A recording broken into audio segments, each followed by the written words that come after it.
Nice little afternoon, summer afternoon here in Texas. I'm gonna start doing these. I'm gonna start calling these the kind of flash sessions or lunch sessions, whatever. You know, I've got a couple minutes. I'm working from home right now due to COVID, and you get a couple minutes. Walk out to the pond and fish for a minute.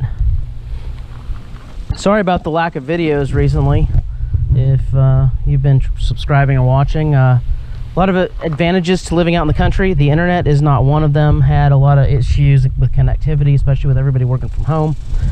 So I think we got that resolved, found a little bit better internet provider. And hopefully, oh, there's a fish down there. I don't know if you can see him. But hopefully the uploads will be a little bit more frequent, a little bit smoother now. Sorry that. So you'll notice the pond is blue, maybe a little bit different blue color than you're used to seeing. Some of that is, trying to adjust the camera a little bit. I did put some more dye back in. It was, I don't know, probably about 6 weeks after I did the initial. We had a lot of rain, stuff like that, but the blue stayed pretty well. So I really,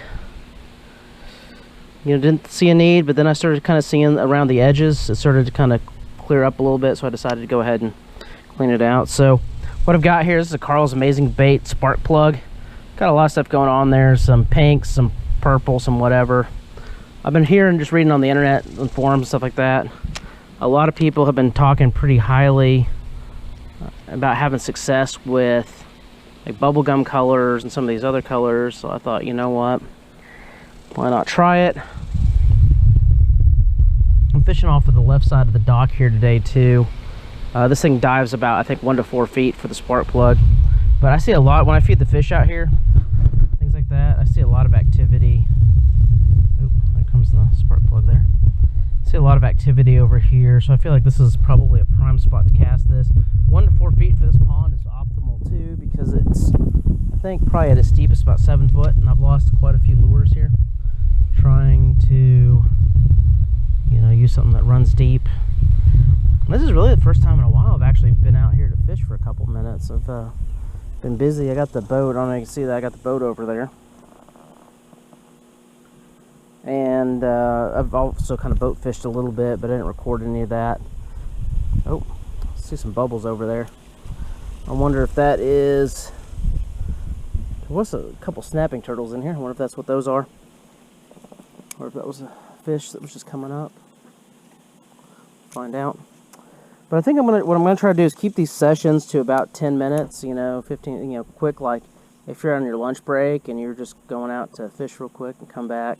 And I'll do these probably raw, unedited, so I apologize if I say a lot, or I don't catch any fish during the video. There's some bubbles there. We'll see if I got some polarized glasses on. I don't see nothing. But I've seen some turtles in here. Of course, I've seen some snakes. Seen a lot of fun stuff out here. Let's see if we can see if something pops up. Prefer not to catch a snapping turtle. They have a pretty wicked bite. And I don't really feel like dealing with that.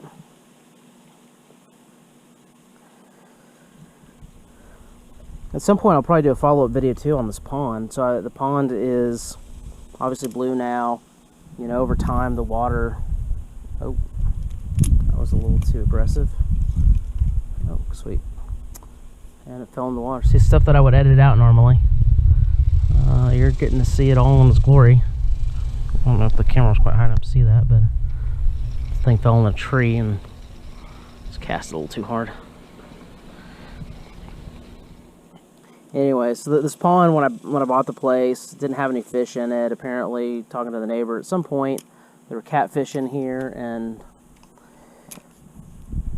it dried up, and they lost all the fish. So I went and stocked it a little over a year and a half. Well, I guess a little over a year ago. So I think it was like April 2019. So everything's been going well. I've been looking in here. You see a bunch of different fish. I don't know, you probably can't see them there, but there's a bunch of small.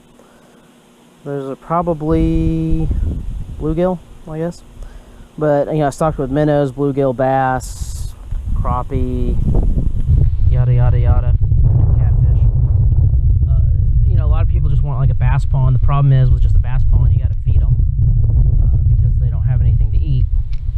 So, you know, I'd stock with minnows, but then you'd have to keep buying minnows, things like that. So what ends up happening is you put bluegill in and hybrid bluegill, all that. Well, the catfish will eat them and eat their eggs, which will kind of help keep that population in control. And then in turn, the bluegill will actually eat the bass eggs and actually keep them under control.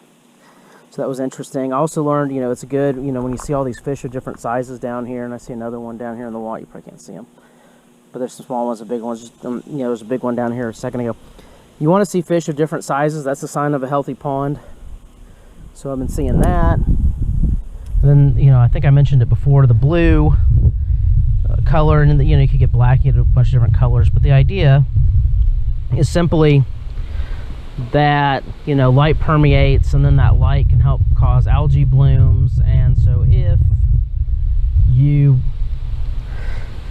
dye the water, it'll actually help block some of that light, prevent some of the algae growth, and then, you know, improves water clarity. So you know, this is supposed to be like a monthly sort of routine. There's another one where I got it up in the tree. Then good thing is this thing seems to cast pretty easy. Something's got the dog rattled. He doesn't like birds flying around here. He doesn't like people driving up the driveway unannounced. All that fun stuff, which normally people don't drive up here unannounced.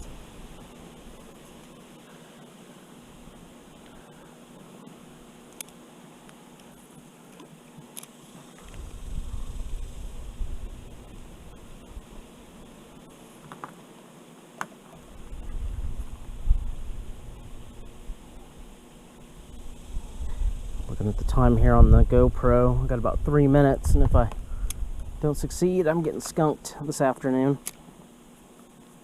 Let's see, my watch says about 92 degrees out. I'm sure a lot of these fish are not wanting anything to do with, you know, 92 degrees. They're probably down low. They're probably not really. But this would probably be the spot. It's shaded. You know, you got the dock right here. This is where I would imagine if I'm going to catch something that, like I said, when I feed, this is normally where I feed at, so we'll see. Hopefully I don't get skunked. Not really feeling a whole lot in terms of bites, so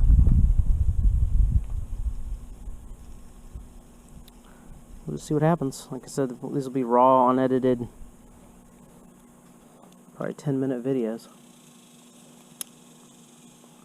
And if you hear that buzzing in the background too, that's the aerator. So I got an aerator here by the dock, and that helps, you know, basically take all the unoxygenated water. And I think this thing I've kind of poked around is about 7-8 feet deep at the deepest point. So it takes that water down from that deep point that's not oxygenated, and it pushes it up to the surface, diffuses it to allow it to, you know, all these little small bubbles, and allows it to oxygenate the water, which is, you know, good for the fish populations, good for the overall health of the pond. So this pond dye, along with the aeration, seems to really be helping in terms of water clarity, and I would hope happy, healthy fish as well. You know, I don't see a lot of dead fish floating around here. I don't see, you know, I'm seeing multi-generations of fish, plenty of activity when I'm feeding them. So that's all. It's uh-oh. So you can tell sometimes on these where you get them fouled up because they don't swim right, and sure enough, it's hooked on this hook here.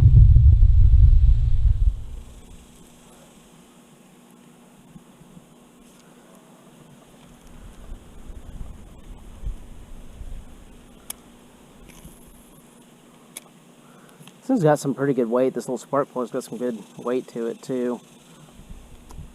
You know, this little dock runner, typically you don't get a very good cast or very far, but this thing seems to be doing just fine. I hope I see some more bubbles over here. So typically that means that's the turtle. And then I think he's following this fish here. I really do not want to capture him. That would suck.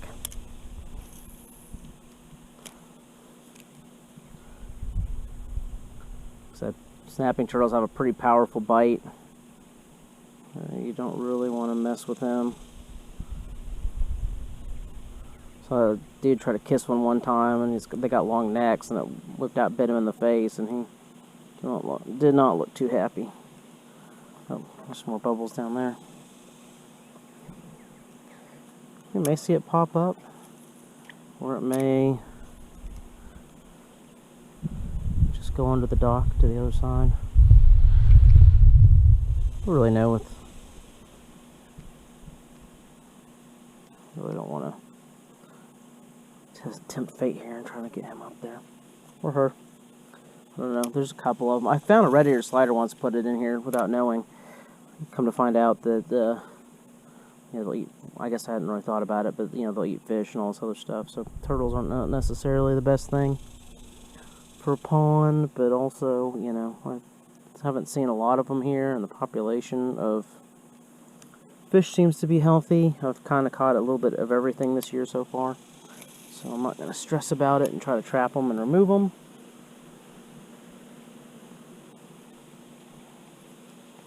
Yeah, I'm at 11 minutes here, so looks like I might get skunked. Maybe we'll do 15 minutes. Let's do 15 minutes, and you can see the bubbles here. You can see the turtle come up.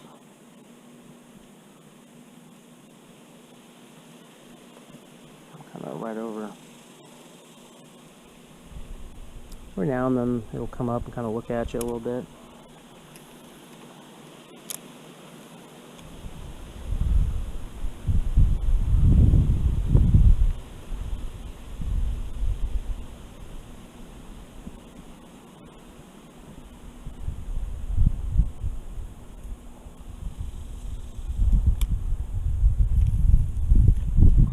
Interesting. Like I said, when I feed, I see a lot of activity, but I have not gotten anything so far today over here. I don't think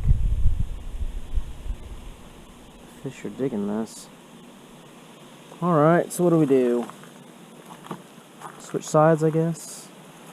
We'll cast over this way. Sometimes a little different. Maybe they're out a little bit deeper because of the heat.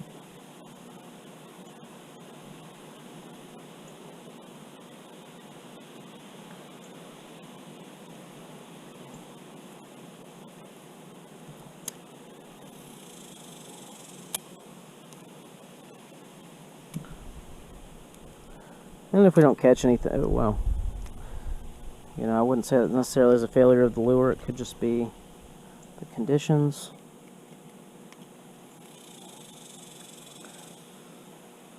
That was gnarly. I don't know what I did there. Let's go ahead and try to get this. This does happen with these cheap rods, but it's a little bit more tolerable on a cheap rod than it is on the expensive rods.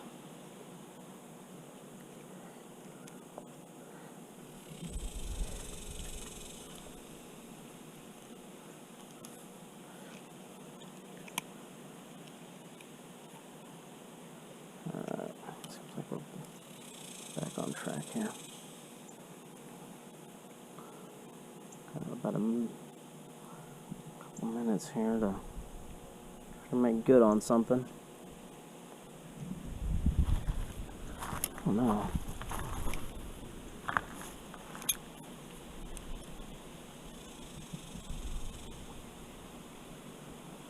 Heard a fish or something over there behind me the moment I switched it up.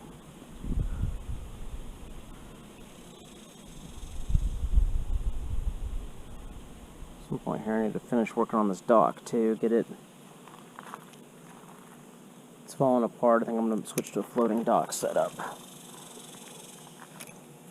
can see the water's down pretty low right now. The bubbler, starting off the season, it was pretty much all the way just right under the wood there. And there's actually a pipe on the other side of the dam over here, or the berm, whatever you want to call it, that actually lets out a bunch of excess water. So I'm actually seeing some decent sized fish over there. I don't know why we're not getting them, but oh, there we go. Boom. Oh wow, I hooked him in the gill, which I did not mean to do. That's gotta hurt. Alright, hold on, dude. Hold on, dude. Hold on, dude. I'm sorry about that. That is painful. Alright, so I did not get skunked.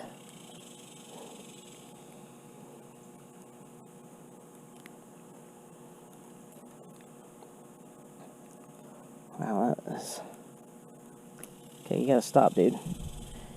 Hook both of us, that's gonna suck. Wow, he must have been thrashing and... Okay. There's that.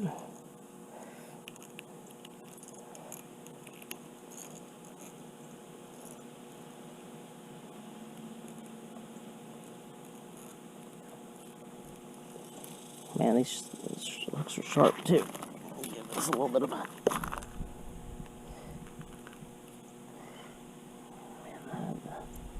I'm sorry about that, man. That did not look fun.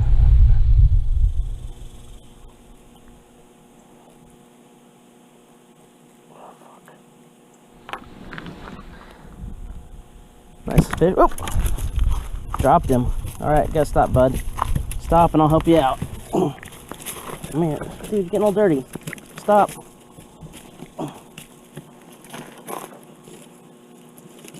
I want you back in my pond.